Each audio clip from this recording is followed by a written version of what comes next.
Dolphins minus 400 to win the division. Bills plus 300 to win the division. They've got the favorable schedule here to close the season. Any thoughts on the Bills maybe winning the AFC East?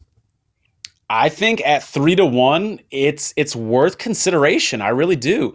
You got to remember the Dolphins last year, they came out of the stretch really hot and they sputtered toward the end of the season and they barely made the playoffs. So I don't know. It's probably too early to say like this is a Mike McDaniel problem and this is a pattern, but after that loss against the Titans, which I want to be careful not to overreact to that loss because that was a crazy situation.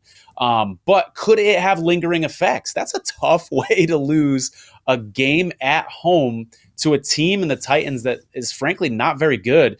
And so I wouldn't be surprised to see them falter down the stretch. You bring up a really good point about the schedules. It's not just like, oh, the Dolphins have a little tougher schedule than the Dolphins have a schedule difference in the Bills. It's glaring. I think that the Dolphins could struggle down the stretch here for sure.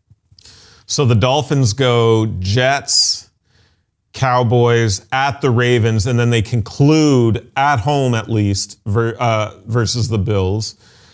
And the Bills... Sorry, go ahead. No, go ahead. And the Bills go Cowboys, of course, then at the Chargers, and Herbert's done for the year, versus the Pats, and then, of course, at Miami to finish. Yeah, and I was just going to throw in there, you gave the 4 games for the Dolphins, and some people might be saying, all right, well, the Jets one's easy at least.